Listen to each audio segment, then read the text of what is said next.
We're moving in this section from the seal period into the trumpet period, and as you can see from the screen here, we're going to be looking at the first 4 trumpets as recorded in Revelation chapter 8 from verse 7 through to verse 12. Just a quick look back at what we've done so far. We looked first of all at the seals, which were prophesying events from when John received the prophecy in AD 96 through to 312 into the days of Constantine, and the seals revealed internal events that were to take place in the Roman world. The 6th seal is a very important one because it is all about the first of the 3 great earthquakes which are revealed in the prophecy. And these great earthquakes were when some great change took place in the Roman world. It was in the days of Constantine once again when the government changed from paganism to Christianity. When the 7th seal was opened, that, if you remember, was when John saw 7 angels with 7 trumpets, and they were ready to blow them. You might remember that they prepared themselves to sound to begin with, and that was when the Roman authorities were allowing the barbarian nations actually to come into the empire, and it began to weaken the army because they were invaded by these barbarian nations eventually.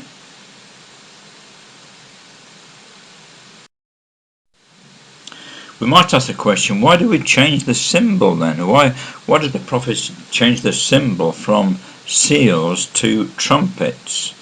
And when we think about this, it all fits together very well, really, because when we unseal something, we find out what's happening inside, and that's what happened in the prophecy. The opening of the seals revealed what was happening inside the Roman Empire. But when the trumpets were blown, one purpose of the trumpet was to summon armies to prepare for war. We see an example in Jeremiah 51. Set ye up a standard in the land, blow the trumpet among the nations, prepare the nations against her, that's against Babylon, call together against her the kingdoms of Ararat, Minai and Ashkenaz. So the trumpet was used to summon armies to the battle, and that's what's happening in the prophecy here.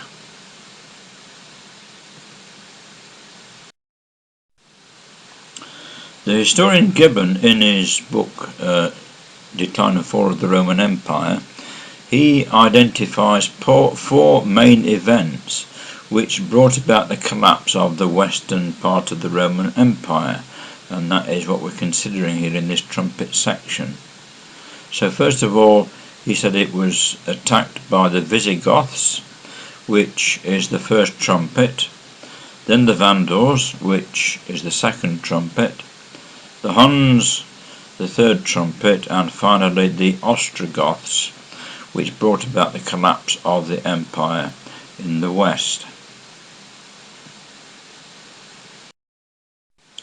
We see the movements of these barbarian nations on this map here, produced by the National Geographic Society, and we see the 4 principal ones. There are others, but these were the main ones which brought about the collapse.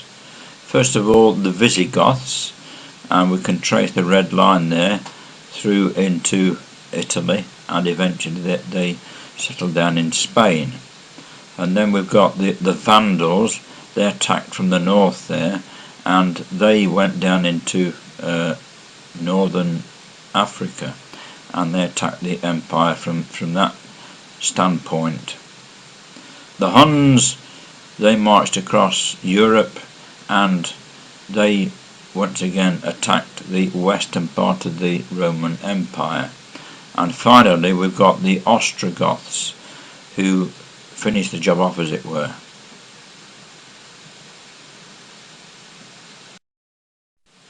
Just before we look at the details, let's consider this phrase, the third part. It crops up a lot in this section. So when the prophecy speaks about the third part, it's actually speaking about 1/3 of the Roman world, because the Roman world collapsed really in 3 sections. First of all, we've got the western part. That's what we're considering here. The first 4 trumpets brought about the collapse of the western part of the Roman Empire. And we read in Revelation chapter 8 and at verse 7 how the first angel sounded, and it was the third part of the trees that were burnt up. And then in verse 8 we've got the same sort of idea. It's the third part of the sea that became blood. And in verse 9, the third part of the creatures that were in the sea died. We've got this third part, and it's speaking about 1/3 of the Roman world that was destroyed at this time. The next section to fall was the Middle East and the rest of North Africa, and that's dealt with in the 5th trumpet that we shall look at another time. Interestingly enough, the third part is not mentioned as the 5th trumpet is being blown, and we'll come back to that in just a moment. But first of all, the 6th trumpet brought about the collapse of the complete collapse of the Roman Empire, because it was the eastern part of the empire that fell last. And that's recorded in chapter 9 of Revelation. And if we look at verse 15, 4 angels were loosed and were prepared, etc., and a third part of men were affected by that. And again at verse 18, by these was the third part of men killed. So that third part crops up there as well. So why is it that the third part is not mentioned during the 5th trumpet?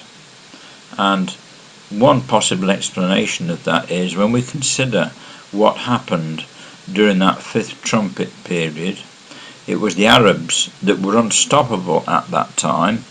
They not only invaded their third, as it were, but they went right across northern Africa into Spain and penetrated deep into Europe, and they were eventually stopped by the Franks. That's possibly why the third part is not mentioned during the operation of the 5th trumpet. We read the first trumpet, Revelation chapter 8 and at verse 7. The first angel sounded, and there followed hail and fire mingled with blood, and they were cast upon the earth, and the third part of the trees was burned up, and all the green grass was burned up. So what does this speak about?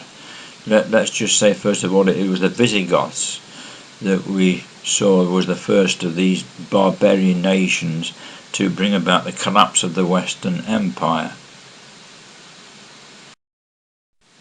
Hail and fire mingled with blood, and we see the same symbols elsewhere in Scripture. For example, in Isaiah 28, speaking about Assyria coming against Israel, behold, the Lord hath a mighty and strong one, which as a tempest of hail and a destroying storm, as a flood of mighty waters overflowing, shall he cast down to the earth with the hand. So there we've got the Assyrians described in the same way as hail, a great hailstorm, which brings about destruction. It was hail and fire, and once again fire symbolises destruction. We read here in Joel chapter 2, a fire devoureth before them, and behind them a flame burneth. The land is as the garden of Eden before them, and behind them a desolate wilderness. Yea, and nothing shall escape them. And we've got the same sort of thing happening in the Apocalypse. Before them it was like the Garden of Eden, and behind them a desolate wilderness. The third part of the trees was burned up, and all the green grass was burnt up. The contemporary writer Claudian actually referred to Alaric and his armies as the hailstorm, and we've got another example of contemporary writers and historians using exactly the same symbology that the prophecy used. The difference is, of course, the writers were looking at what was happening at the time, whereas the prophecy was foretelling what was about to happen. So if we just go back to the map here, we see the Visigoths. What they did first of all is they tried to attack Constantinople. They had to go at the eastern part of the empire, but they were not able to overcome it. And so they turned west, as the red line shows us there in AD 395, down into Greece, and on the way up the coast here, an absolute trail of devastation as they marched through the land. And the red line shows us that they went into Italy and right across through to Rome there, and caused great devastation there. And eventually they settled down, as it were, in what we know as Spain. As the map shows us, that's the kingdom of the Visigoths. That was part of the Roman Empire, and we see it's gradually being destroyed at this time. The third part of the trees was burnt up, and the green grass at this stage. The trees sometimes represent the leaders and the rulers. If we turn to the book of Judges, we've got a parable there, haven't we, about the trees of the field. Judges chapter 9 and at verse 8. The trees went forth on a time to anoint a king over them, and they said unto the olive tree, Reign thou over us. Right, so the trees can be referred to as rulers, whereas the grass can be referred to as the people. If we go to Isaiah chapter 40 and at verse 6, we know these words well. The voice said, Cry, and he said, What shall I cry? All flesh is grass, and all the goodness thereof as the flower of the field. The grass withereth, the flower fadeth, because the Spirit of the Lord bloweth upon it. Surely the people is grass. So we've got symbology here describing the leaders, not the total leaders. This is not the sun, moon and stars, but they're referred to as trees and grass. That's one way of looking at this in a symbolic way.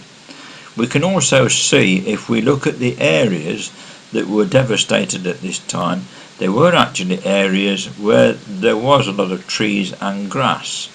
So we can see, as it were, two ways of looking at this.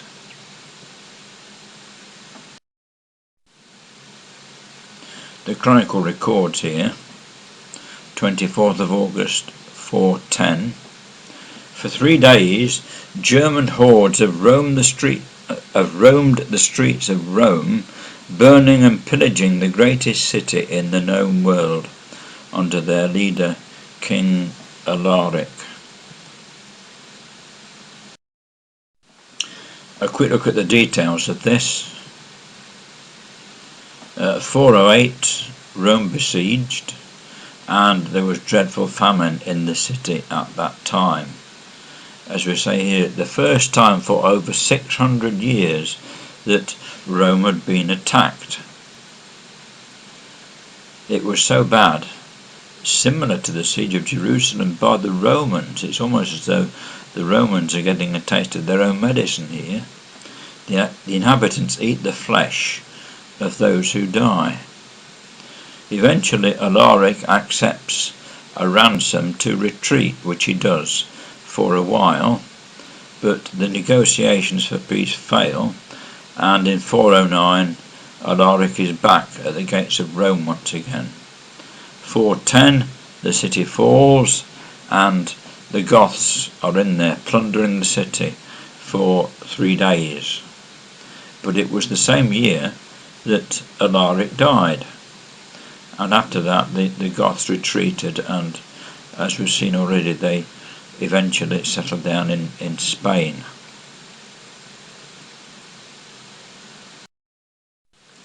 Here's an artist's impression of what these barbarians might have looked like. They were indeed fearsome individuals in comparison with the civilized people of the Roman Empire. That's why they were called barbarians. So the second trumpet, we'll move to the second trumpet now, Revelation chapter 8, and at verse 8, the second angel sounded, and as it were a great mountain, burning with fire, was cast into the sea, and a third part of the sea became blood, and the third part of the creatures that were in the sea and had life died, and the third part of the ships were destroyed. We see here that there's actually an emphasis on the sea, and we shall see why in just a moment that is the case here.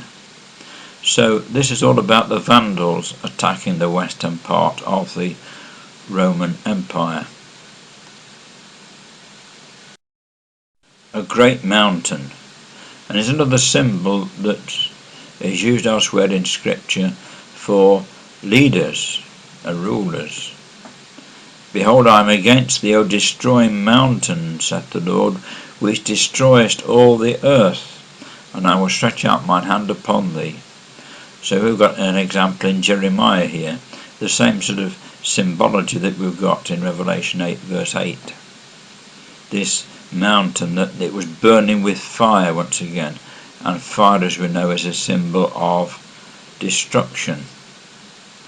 Isaiah 30, behold, the name of the Lord cometh from far, burning with his anger, and the burden thereof is heavy. His lips are full of indignation, and his tongue as a devouring fire. It was cast into the sea, and as we've seen, the sea figures largely in this particular trumpet period. We see why when we look at what the Vandals did. Right, they started way up in the north there, and it was round about 400 AD when they first went into the Roman world. But they go right down into North Africa and set up base, as it were, there, and that becomes the kingdom of the Vandals. And it's from that vantage point, as it were, Carthage, that with the powerful navy that they had, they attacked all those parts of the Roman Empire as shown on the map there. And obviously the important one was Rome. They attacked Rome once again. The Chronicle records once again, Rome, June 455. The Vandal army, laden with booty and taking thousands of captives, is leaving Rome. This is the second attack of the city in 50 years, the first being in 410 at the hand of the Visigoths. The Vandal king Gesseric took the city with an army laden from the powerful Vandal fleet. And the Chronicle says there, now Gesseric's fleet is roaming freely throughout the western Mediterranean with rich island prizes at his mercy. So once again we see it was by sea that this was done. Here's the Penguin Atlas showing the same thing basically. We can see the Visigothic kingdom there in Spain, and now we've got the Vandal kingdom. The different parts of the Western Empire just gradually being eaten up by these barbarian nations. And this map also shows how that it was from Carthage that the ships set sail to attack the different parts of the empire. Just a comment here about this kingdom in Italy. It's called Adovace's kingdom. We read here that he was a soldier in the Roman army, although he was not a Roman. He was one of these barbarians who ascended through the ranks to general and was then chosen to rule. The Roman Senate approved Adovace's leadership and awarded him the honorary status of a patrician. He was successful in maintaining order, culture, and the last vestiges of civilization of the Roman Empire in the West, which, considering the time in which he reigned, was an impressive achievement. So we see here that even the king who was in control of Italy there, he was not a Roman, although the Romans acknowledged him. Another way in which the western part of the empire was gradually being eroded away here.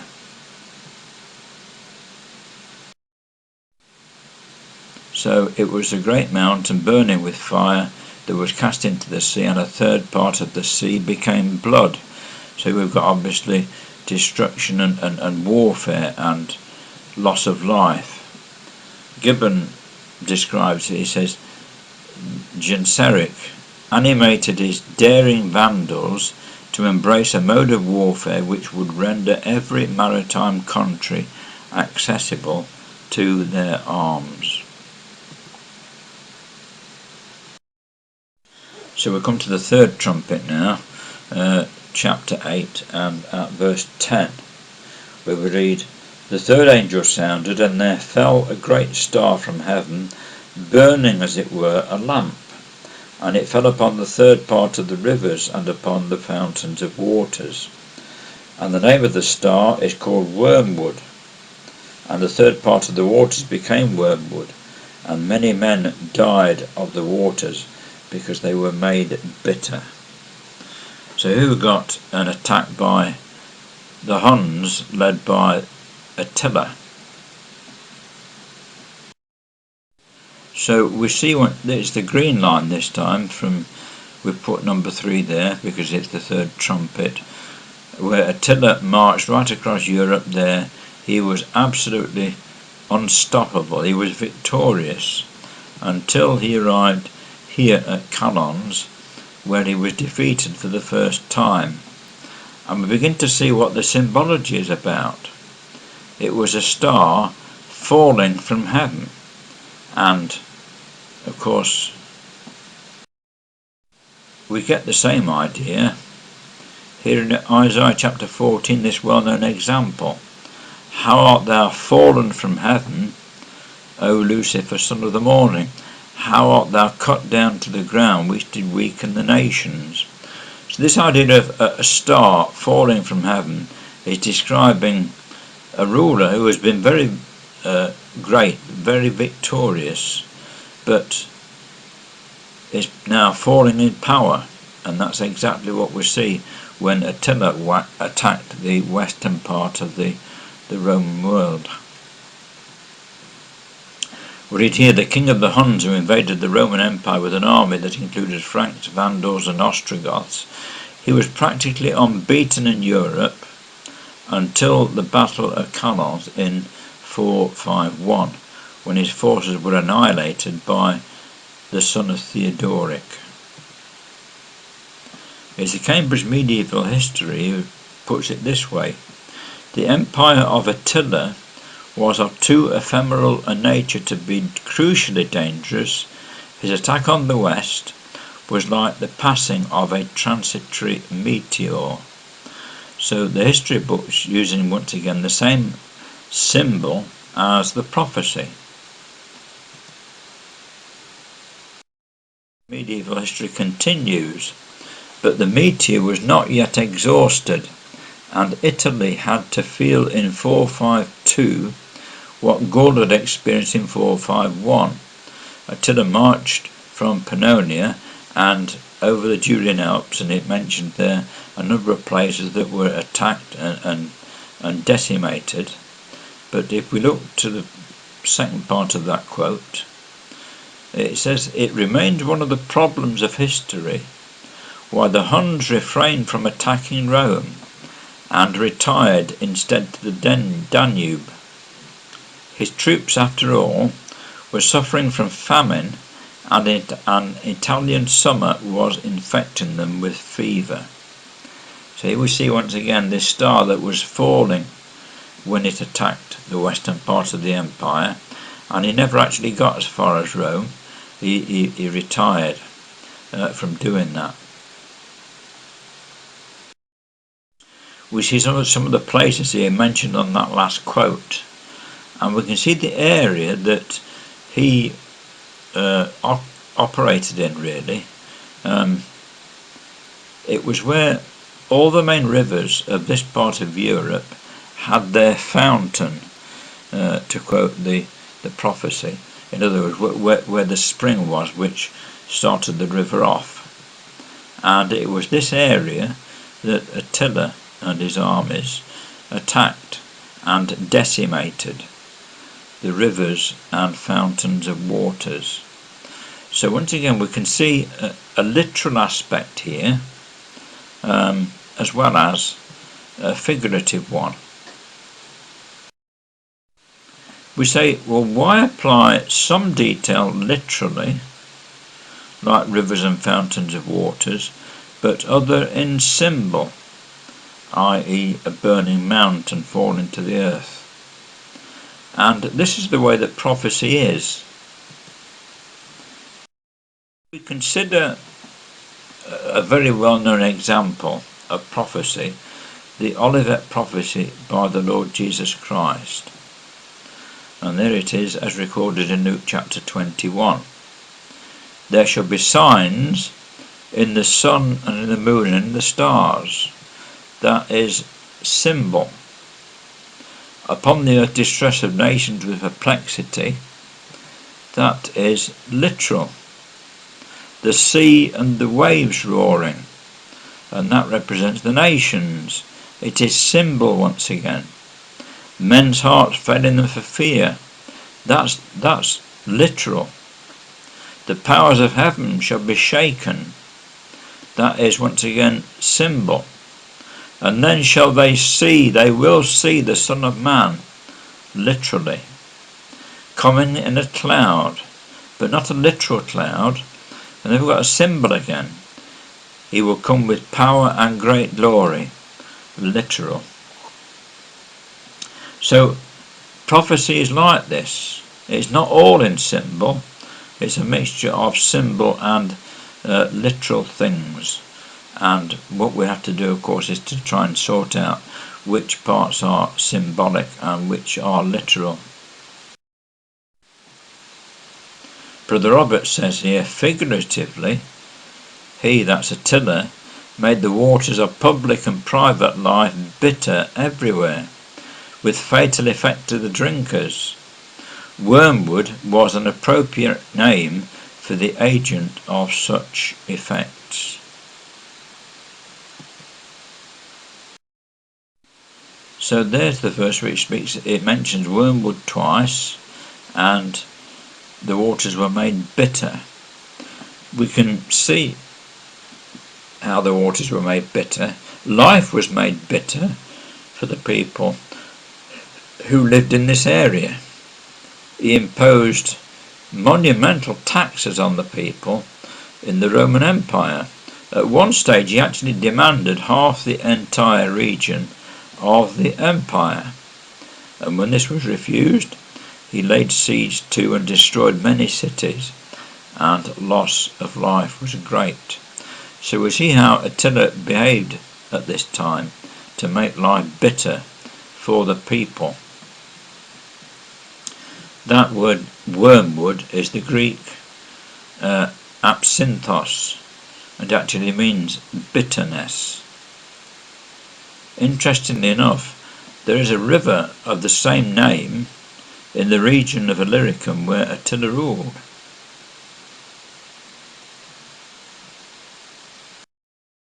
So the first trumpet was on the trees and grass. The second affected the maritime area, if we can put it that way. And now the third trumpet is on the rivers and fountains of waters, and they were made bitter. And we can see that that has more or less finished off the western part of the Roman Empire. So we come finally to the fourth trumpet. It's on the screen there. The fourth angel sounded, and the third part of the sun was smitten, and a third part of the moon, and a third part of the stars. So we've got the complete collapse. The sun, moon and stars, they are the overall rulers. The Romans no longer in control of this part of the Roman Empire. This is what the Chronicle of the World says. Glorious Goth is master of the West. The Ostrogoths, now the most powerful nation in Western Europe, following their annexation of southeastern Gaul, the move aimed at containing the Franks, puts the Ostrogoth king Theodoric in control of a kingdom that stretches from Gaul to Illyricum. In other words, the whole of the western part of the empire.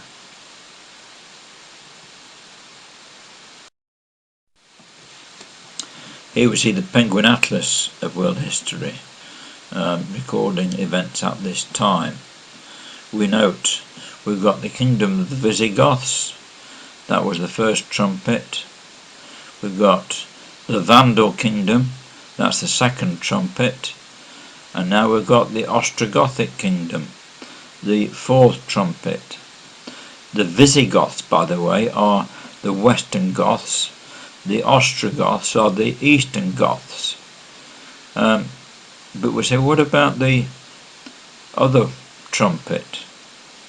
The star has fallen and the meteor is burnt out, so they don't seem to figure in this map at all.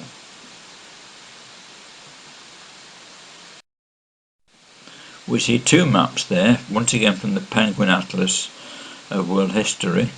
Back in 395, the one at the top, we've got, it's all the Roman Empire, the western part and the eastern part.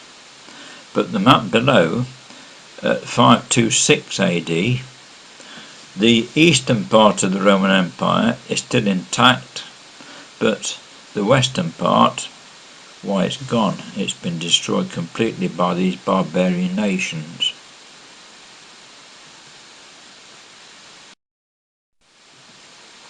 And so John says, I beheld and heard an angel flying through the midst of heaven, saying with a loud voice, Woe, woe, woe to the inhabitants of the earth, by reason of the other voices of the trumpets of the three angels which are yet to sound. And so the fifth trumpet, the sixth and the seventh trumpet are also called in the prophecy the first woe, the second woe and the third woe. And it's this that we're going to look at in the next session. Trumpets 5, 6 and 7. That will complete the trumpet section in the prophecy. So we'll look at that next time.